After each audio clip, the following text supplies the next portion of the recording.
Good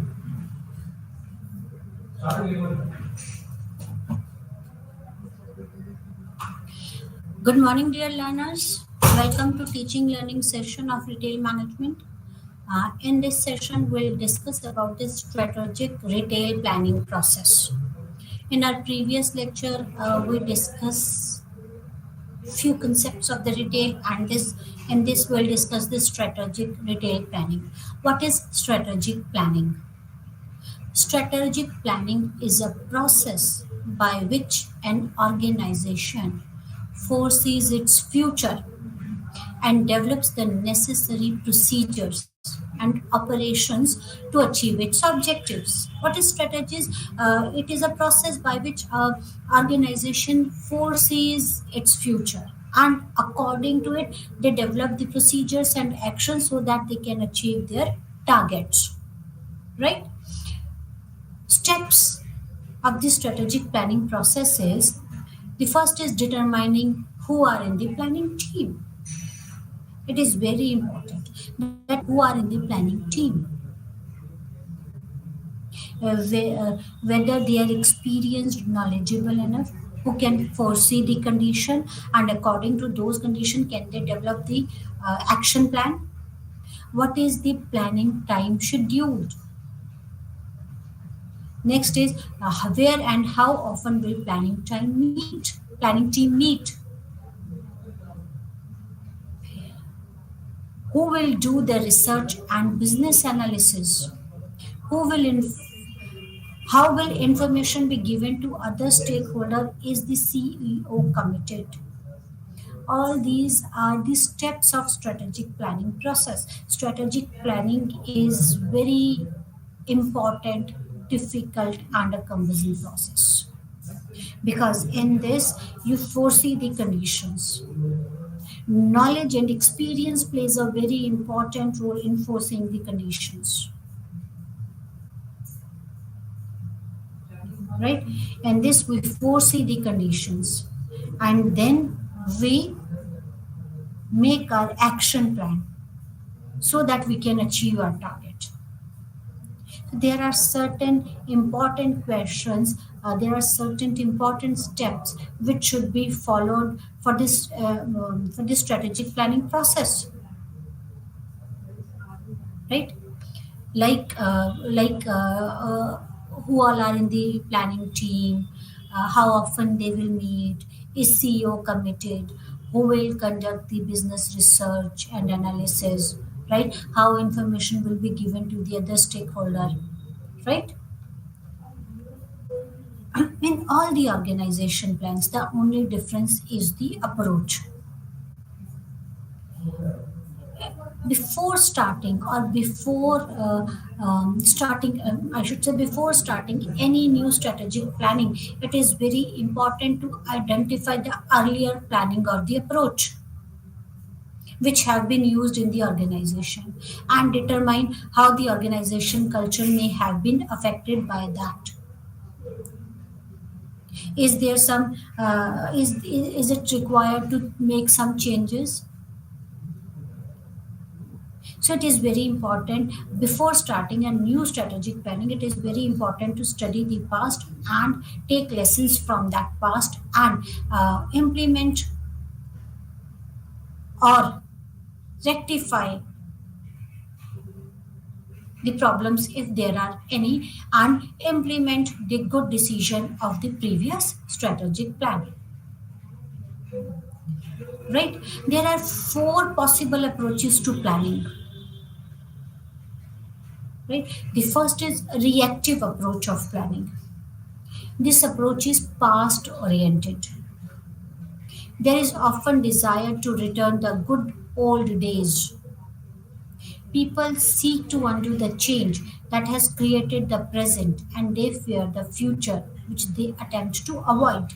So reactive planning approach, what we have done earlier, will continue with that. Why this approach? Because people are afraid of change. They don't want any change. They don't want to create a change in the present, and they fear the future. because our past experiences were good, our strategy worked good, so we will opt that approach only. Then that approach is known as the reactive approach, when it is past oriented, right? So four possible approaches of planning. The first is reactive approach, means we will reactivate the past plan because it worked well for us. The second approach is inactive. The approach is present oriented, an attempt to preserve the present, which is preferable to both the past and future. While the present may have problem, but it is better than the past. The expectations is that things are as good as they are likely to get. The future will only be worse. Any additional changes is likely to be worse and should therefore be avoided. So reactive is when we reactive the past plans. Inactive is our present plan is good. We want to preserve the present because it is better than the past. We faced the problems in the past, but now we are doing well, we are doing good. This plan is the best. It is better than the past. And the expectation is that things are good, and in future they will get worse, and we don't want to worsen the things. So another approach is inactive, when we opt for the present oriented. It is present oriented approach. Next is pre-active approach. This approach is about envisioning the future and attempt to envision the future and then to plan for the future. Pre-active, as the name indicates, we foresee the future. We try to invade in the future and then plan according to the future. That in near future where we want to be in next 5 years. Then we plan according to future.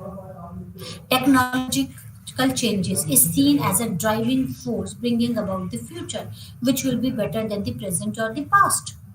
The planning process seeks through the position organization take advantage of change that is happening around them. So reactive is when we foresee the future and then we plan according to the future, right? What is gonna to be the future, and we should be ready for the future. So that is pre-active approach. And proactive approach, this approach is about creating the future, designing a desired future and then looking for the ways to create the future state. Not only in the future as a preferred state, but the organization can actively control the outcome. Planners actively shape the future rather than just trying to get ahead of the event outside their control. So proactive approach is where the planner creates a future. They design their future, and they shape the future rather than trying to get ahead of the event. So there are four approaches. Reactive approach, that is when one wants to reactivate the past. Inactive approach, where one wants to go with the present because it is better than the past, and no one knows about the future and we don't want to take any risk. Preactive is when it is future oriented and we make plans according to the future, right? What is gonna to be there in the future. Proactive is when approach is creating the future. It is designed that this planner actively shape the futures. Planner actually decides what will be the future. Rather than controlling the events, they plan the future. They activate the future. Right? So these four are the approaches of strategic planning. Importance of cost-effective delivery planning. Right? It is very important that plan should be cost effective. It is important to evaluate the level of resources needed to move the planning process forward. What all do we need? It is very important that we should all know these things. A self evaluation exercise needs to be undertaken to determine what is the level of internal awareness about planning process, whether it exists. Part of the learning plan is identification of available internal training resources and acquiring outside resources when needed, whenever needed. So it is very important that you should be, when you are planning, when you are in a planning mode, you should be aware about the resources. The resources what all you have in your hand and the resources which you will require in near future. So it is very important, right? So cost effective delivery planning should be there. A role of value and organizational work culture. Organizational work culture plays a very important role, and it should be developed what we need, a profit or a growth.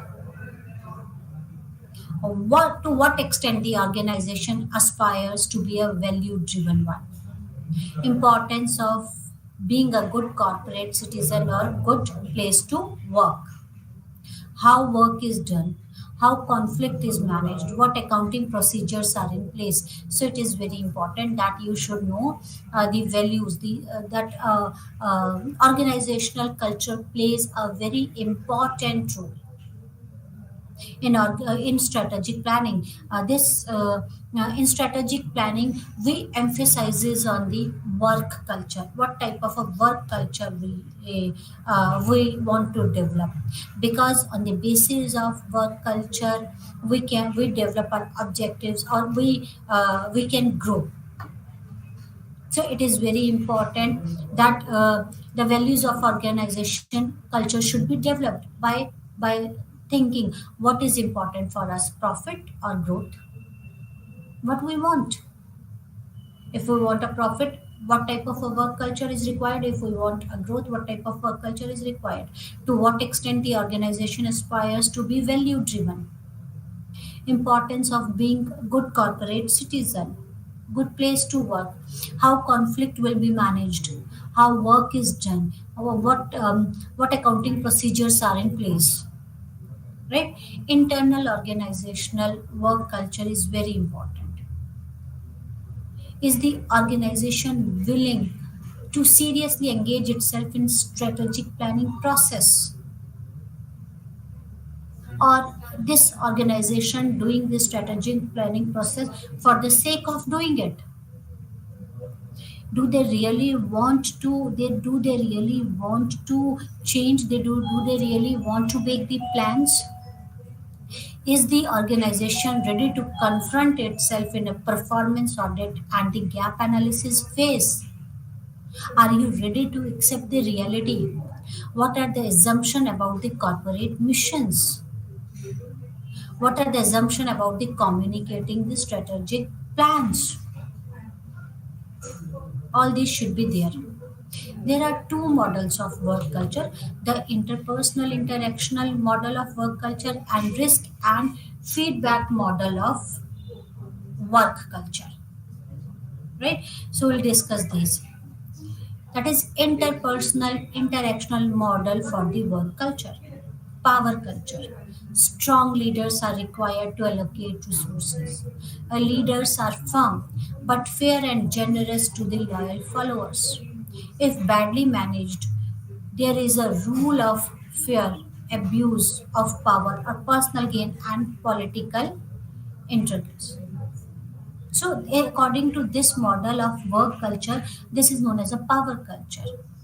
A leader have all the authorities. Leader have all the resources. They are required to allocate the resources. A leader are strong. They have the authority. They are firm but fair, not biased. They are unbiased. They are firm. They are unbiased. If they badly manage the people who are loyal to the company, there is a rule of fear, abuse of power, or personal gain. Right? Next is achievement culture. Rewards, results, not unproductive efforts. Work teams are self directed. Rules and structures serve the system, not and end by themselves. A possible downside is sustaining energy and enthusiasm over time. So, whether your culture is achievement type of a culture, if an employee achieves the target, he'll get the rewards. There will be rewards for the results.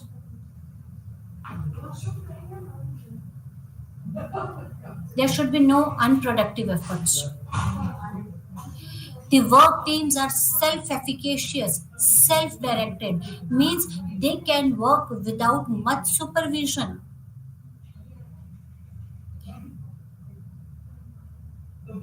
Rules and structure serve the system. There are well-defined rules and structure, and everyone follows those rules and structure.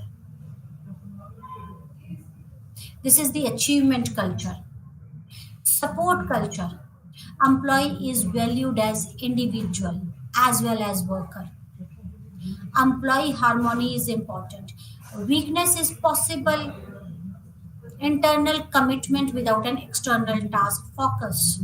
So, support culture means people, employees help each other rather than creating problems for each other. They work as a team rather than a group. Team. What is a team? The team is a group which complements the skill set of the member of the team, complements the skill set of each other. They help each other to achieve the target. Employees are valued as an individual. They help each other. There is a harmony between the employees. This is support culture, achievement culture, a role culture, a rule of the law with clear responsibilities and the reward system. Role, there should be no role conflict, no role ambiguity. Our roles are very clear. There are the rules, there are the laws with clear responsibilities and the reward system. It provides stability, it provides justice and efficiency. When employees know that there are the policies, there are the rules, that no one can, they will get their due, right? Then this enhances the stability, the justice, and the efficiency of the employees.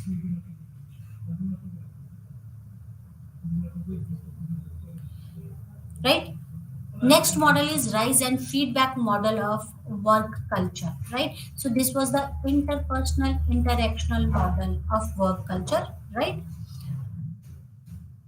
Risk and feedback model of work culture. This model is based on macho, tough guy culture. High risk, quick feedback of results. Risk and feedback model. Risk means when someone is ready to take risk, high risk, and quick feedback of the results. What is the feedback of what when you have taken some risk? What is the feedback of that? Have you achieved your target? Right? So macho tough guy culture, that is high risk and the quick feedback. Work hard and play hard culture. Few risk and quick feedbacks. Like sales driven, like advertisements, entertainment is macho tough guy culture. Macho tough guy culture is high risk is there and quick feedback and result. advertisements and the entertainment industry works on this model. Work hard and play hard culture, that is the few risk and the quick feedback, that is the sales driven. Few risks, take few risks, but you get the quick feedbacks, right? But the company culture, high risk, slow feedback. But the company, you have taken a high risk, you invested a lot, but you are getting a very slow feedback. Process culture, a little to no feedback. Concentration is on how work is done. We don't want any feedback. Concentration is on how work is done, like highly regulated or government agencies. That is process culture, right? So, risk and feedback model, work culture. Now, areas of influence determining the strategic planning. What are the areas which determines the strategic planning, which impacts the strategic planning? And consumer, key customer group, if not direct to the end customers, consumers. So while you are doing a strategic planning, what influences their strategic planning? That is the, because it's retail, so end consumer or the key customer group, they influences the most.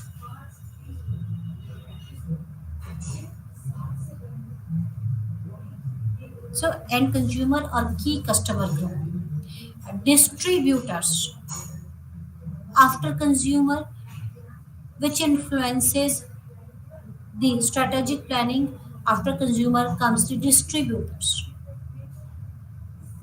If distributors are not there, how will your product or services will reach to the consumer? Product transporters, intermediaries, storage service provider. You need a product transporter so that your product should reach to the last point from where consumer can purchase your product. Intermediaries are required, that is from production department, from manufacturer till retailer, how it will reach to the retailer and finally to the consumer. Employees are very important, they play very important role in retailing. Internal sales force plays an important role in retailing. Other support personnel for outside relationship. If you are in retailing, it is very important that you should have a good relationship with your consumer. And for this, you need a support person to maintain the relationships. Contractors, a board of directors influence then the strategic planning. Financial community, this is one of the important factor. How will you, who will finance your project? How will you get the finance? Lenders, long term and short term. Then the interest groups, community, environmentalists, social advocates. At times, that environmentalist or social advocates creates the problem because your business might impact the environment or the society.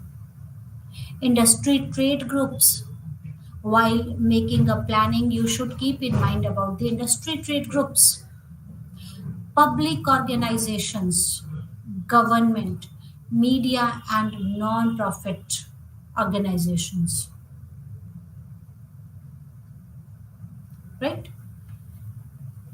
Situation analysis, identify the current situation. So I hope you understand that these are the factors which determine the strategic planning. These are very important. And consumers, distributors, product transporters, employees, internal sales force, and others. Right now, situation analysis, identifying the current issues when you are making plan. it is very important that you should be aware about the current issues, right? Like issues, some of the business tools that can be used for situational analysis is it is you should know where you are and where you want to be. That is situational analysis. Where you are and where you want to be. Is there something around you which possesses threat to your health and safety? That is situational analysis. Are you moving in the right direction? Where you are, where you want to be? Is there something around you which possesses threat? Right? So there are some of the business tools that can be used for situational analysis, like environmental modeling, competition analysis, knowledge analysis, and environmental modeling, internal as well as this should be internal, external, and internal, right? Environmental modeling, external. The tool helps to perform a macro analysis of the following factor that may affect the retailer's business dynamic, that is the prices, consumerism, employee attitude towards the work, national and world economy, technological developments. So these are the factors. One should analyze the factors, macro analysis. One should analyze the factors like prices, raising prices, whether we should raise the price or not. What before raising the prices, one should study various aspects. That is the pricing of the competitors, demand in the market, supply in the market, and one should consider about the uh, in which stage your product is, the life cycle of the product, whether your what type of a product, whether your product is a star product or a dog product or a cash cow product. One should consider many things before taking any decision on the prices. One should know about the consumerism, should be able to understand the psychology of the consumers, and according to the requirements, needs, and the psychology of the consumer, should be able to present the services or the product. Employees' attitude towards the work. Employees plays a very important role in retailing. So, what is the employee's attitude towards their work, whether they enjoy their work, whether they like their work or not? Then, another thing which one should consider is national and world economy. Whether people have money in their hand to spend, or they don't if they don't have money in their hand to spend, they will not prefer to purchase the things which is not required. They will purchase only things which are very important, which are necessary goods. Then technological development, one should consider about the technological development. All these are the external factors which one should know, which one should consider. Then one should consider about the industry structure. What is the structure of the industry? What type of that industry is? Marketing strategies. One should one should think about the strategies, marketing strategies. What type of one should consider about the finance, government regulations and policies. It should be considered what that government regulations should be considered. It is very important to follow the rules and laws laid by the state. Then the one should consider about the product. The next important tool is competitive analysis. It is very important.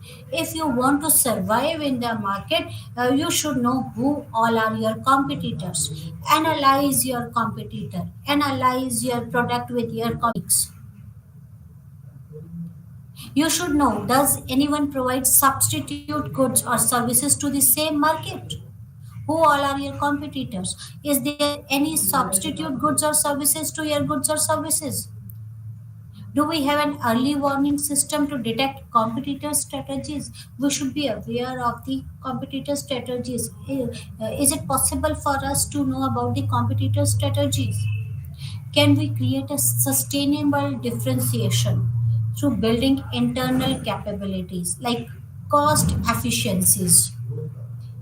Right? Can we differentiate ourselves from the competitors on the basis of cost? Cost effective, we are more cost effective than our competitors. Maximizing returns on capital employed, reducing product sourcing cost, and reduce expenses in market and administration.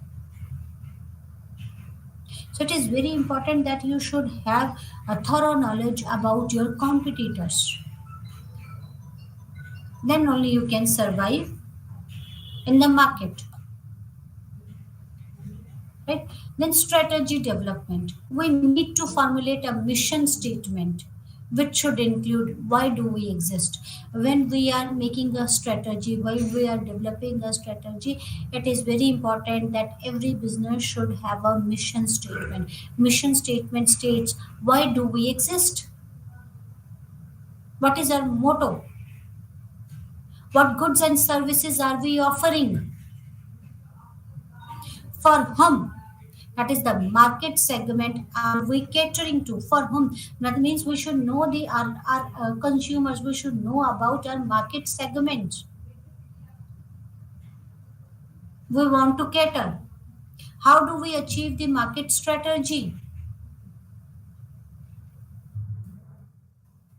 So all this should, while we are developing a strategy, we should have a mission statement. We should know why we exist. We should know what all goods and services are we offering and to whom we are offering those services.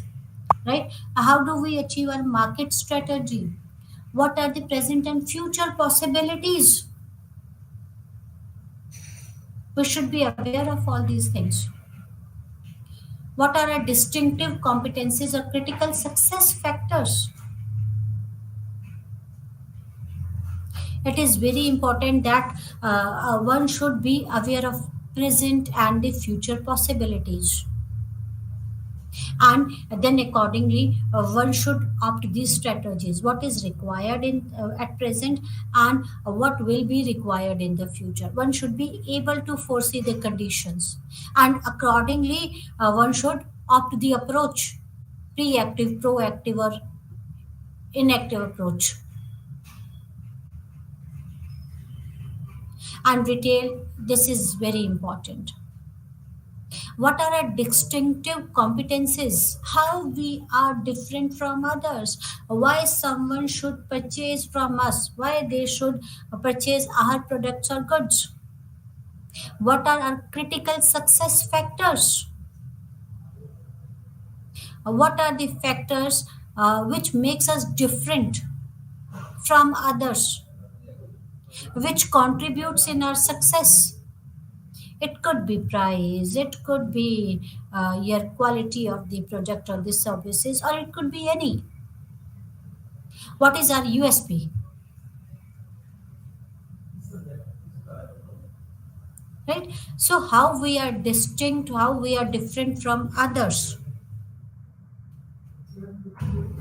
Strategic development task is two-step, essentially a two-step process. First is identifying strategic thirst, and secondly, determining what culture is required to support the chosen strategies. So, first we should identify the strategic thirst, and then we should determine what culture is required to support the chosen strategies.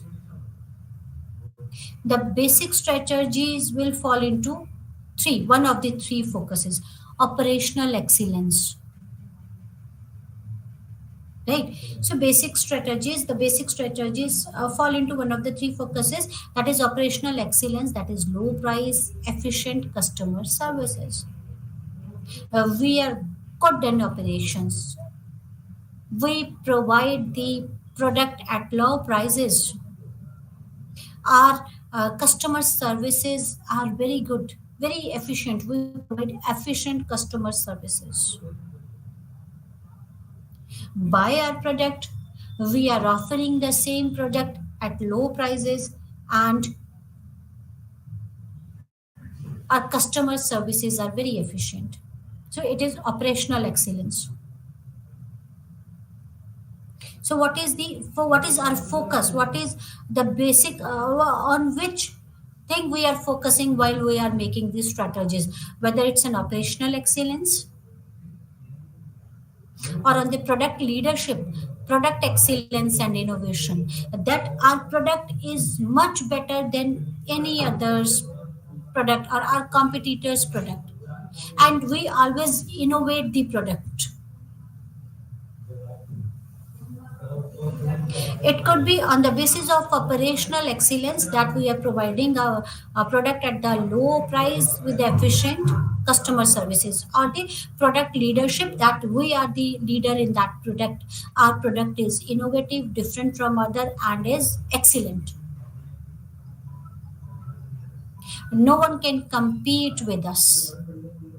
Or next is customer intimacy, emphasis on customer relationship within a specific segment.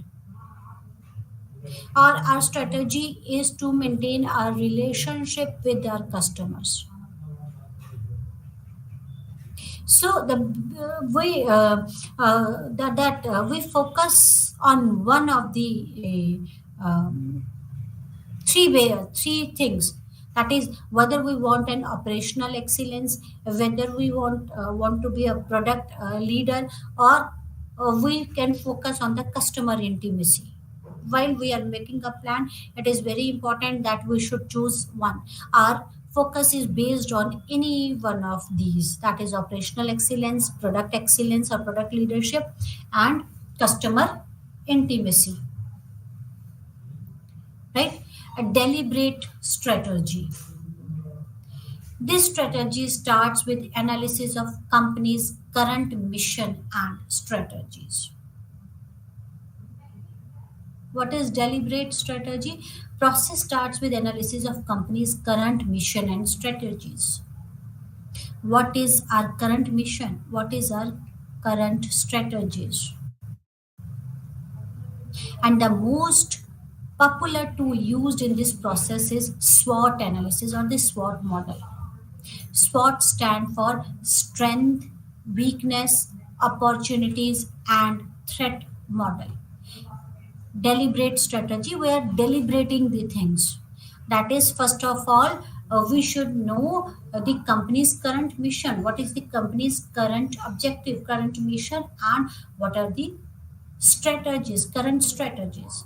And this is the most popular tool for this deliberate strategy is SWOT analysis, right? SWOT: strength, weakness, opportunities, threat. The external environment in terms of opportunities and threat is analyzed by examining the threat to the company's current position and new opportunities.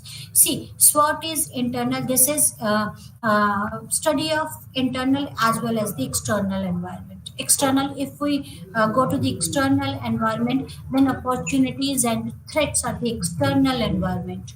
That is, what all opportunities are there present in the market,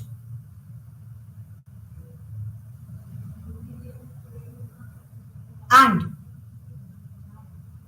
threat is threat is analyzed by examining the threat to the company's current position. Who all are the threats? What all are the threats to the company's position, current position? It could be the threat could be competitors could be a threat, lenders or the financiers, what all threats, what that is, we examine the threats to the company's current position and the new opportunities the company can avail.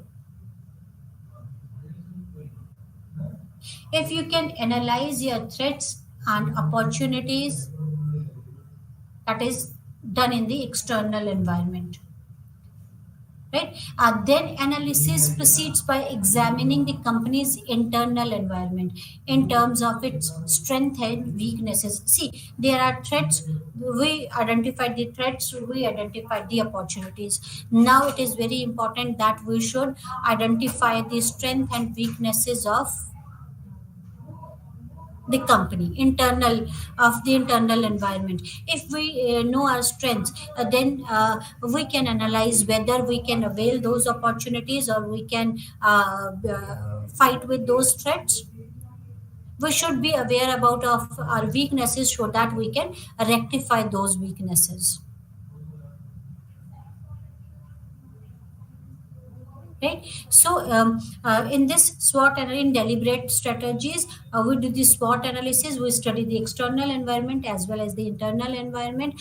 Through internal environment, that is, in internal environment, we study the strength and weakness of the company, and accordingly we can then accordingly we can make plan whether what could be done to overcome our threats and how can we avail the opportunities present in the external environment.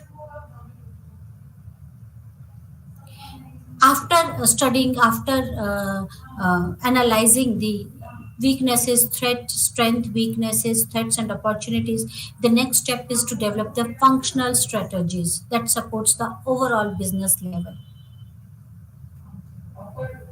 right? So next step is to develop the functional strategies. After analyzing this, develop the functional strategies.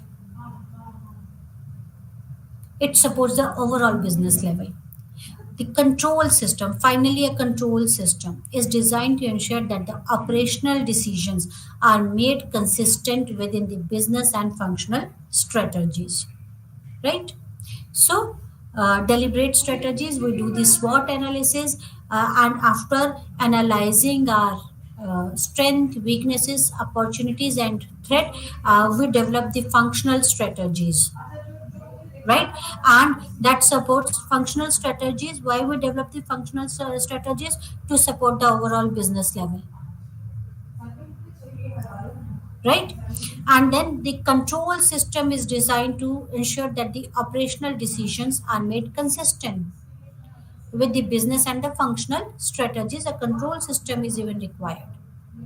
Next is emergent strategy. What is emergent strategy?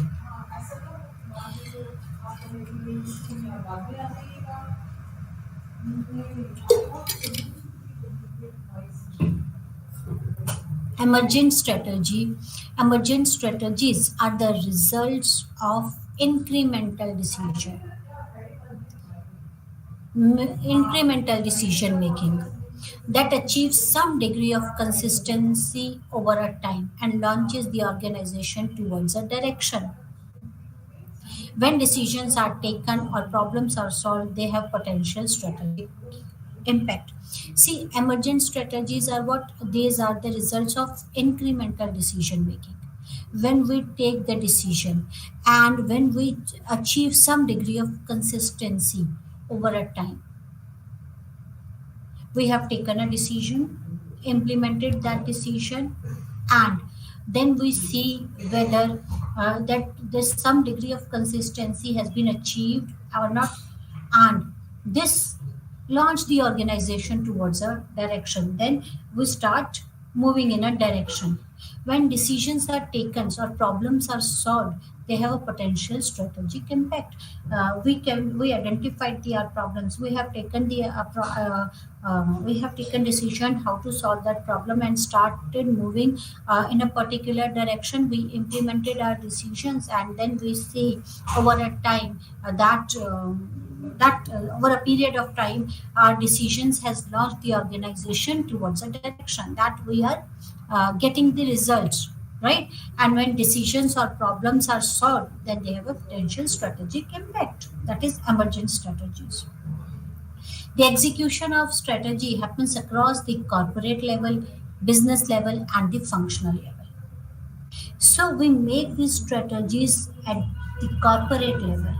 We make the strategies for business level as well as the functional level. How our corporate level will work, what will be the strategies for the business level, and what will be the strategies for the functional level. Corporate level strategies. And this involves the answering question like in which particular retail segment business should we be operating? What is the purpose of each business? Or why we are into this business? What is the purpose of this business? And in which particular retail segment business should we be operating? In which particular segment we will be operating? This is corporate level strategies.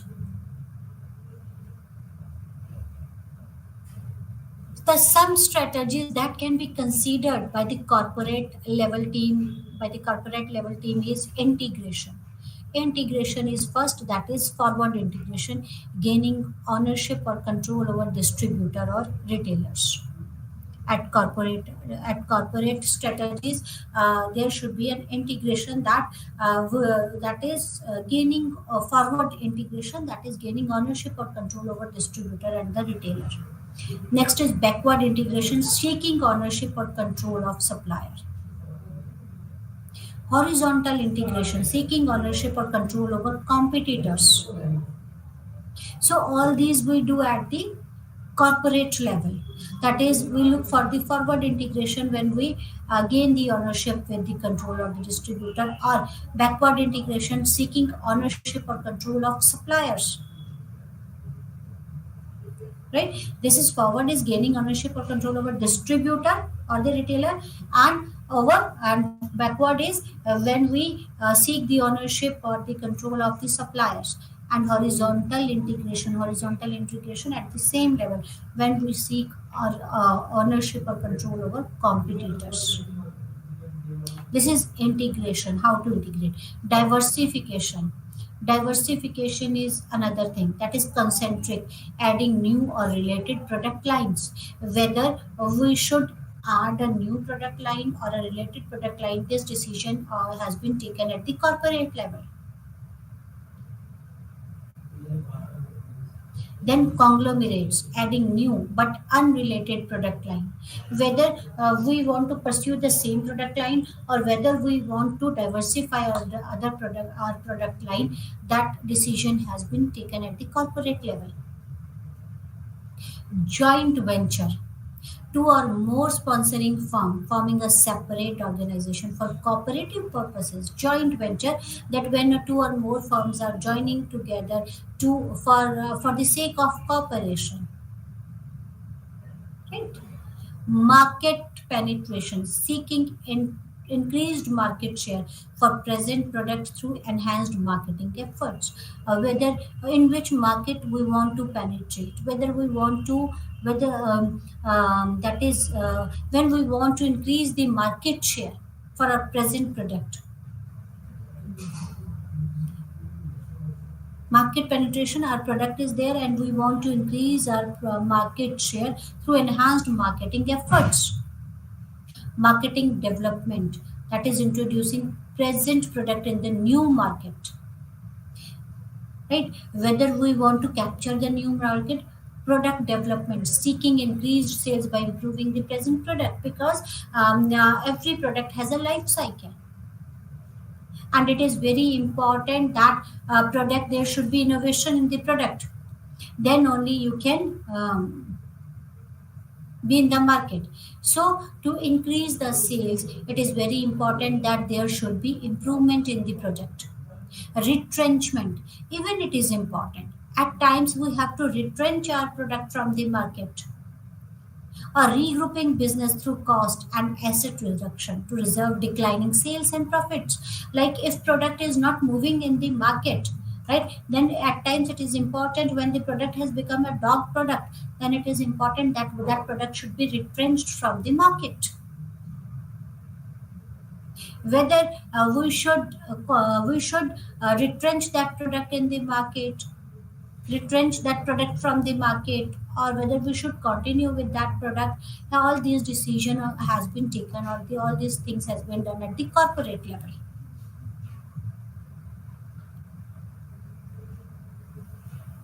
Liquidation, selling of tangible assets in parts for a tangible worth, right? So all these are done at the corporate level. Now the business level strategies, those were the corporate level strategies, that is joint venture, liquidation, market penetration, all those were done at the corporate level. Now business level strategies, this involves the questioning like how should we compete in our chosen categories or format. Business strategies involve determining the basis of customers or client decision making, right? Like business strategies is cost leadership strategies. With these strategies, a firm competes on the cost. Cost leadership strategies, when the firms compete on the cost, that my cost should not be more than my competitors cost, or if even if it is more than the cost, then there should be a reason for my cost. If I'm selling my product at lower cost, why I'm selling my product at lower cost, or if I'm selling my a product at the higher cost than my competitor, there should be a reason. That is the cost leadership strategies, competes on the prices. Various functional strategies all emphasizes on cost reduction, because when the same product or the substitute is available at the lower cost, consumer will prefer the product which is available at lower cost. So strategies emphasizes on the cost reduction. This is an effective strategy when market is comprised of many price sensitive buyers, when there are few ways to achieve product differentiation, when buyers do not care much about differences from brand to brand. So when one should opt this strategy, when your market is price sensitive market, consumer is not interested in brands, when there are few ways of differentiation. If you will say that my product, the quality of my product is better than the quality of my competitor's product, that's why the price is higher, consumer is not gonna to listen to them now. When the same product is available at the lower cost, I'll go for the lower one.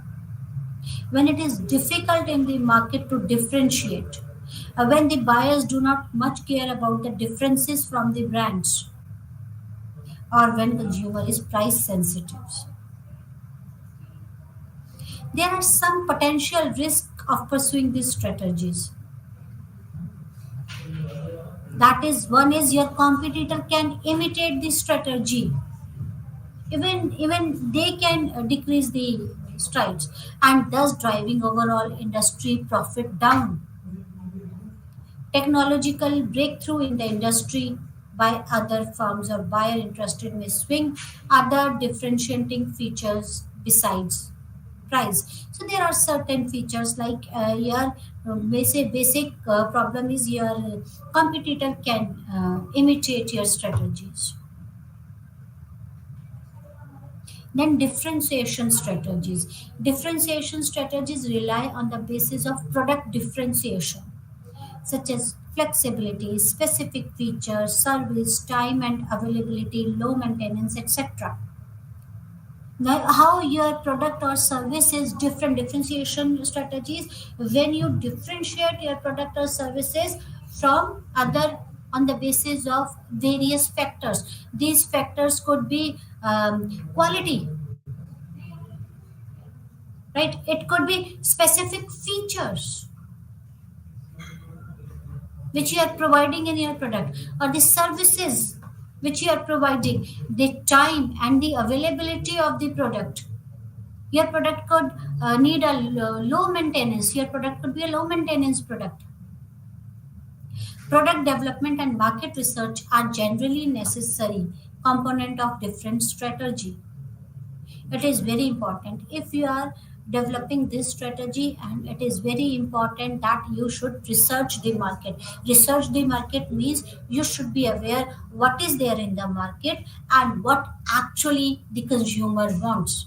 You try to find out the difference, the gap between what is present and what is required, and then develop a product, and then only you can differentiate your product from the available product or from the others product. And when consumer sees that your product is providing more value, then they will prefer your product. Rather than playing on the price, one can play on the differentiation. So it depends, it varies from business to business whether they want to play on the price strategy or whether they want to play on the differentiation strategy.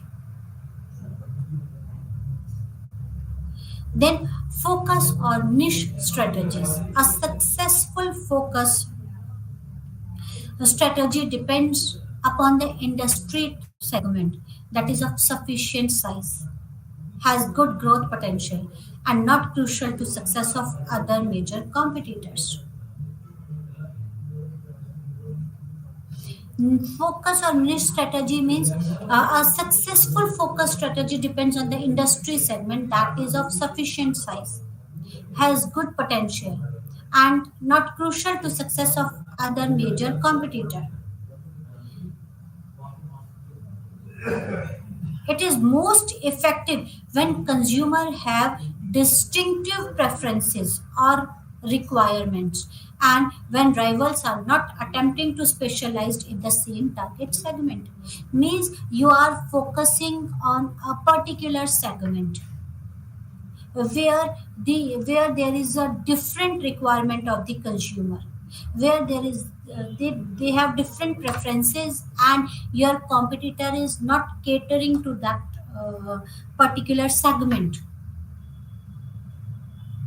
When your rivals are not attempting to specialize the same target segment, then that is a focus on niche strategy, that you are specifically focusing on a particular group, right? Functional strategy. These strategies helps in addressing the question like how do the organizational functional unit contribute to the business level strategies. Functional strategies is to answer how the functional units contribute to the business level, and marketing strategy, how do we communicate our strength to the consumer, right? That's all for today. Thank you very much. Namaskar.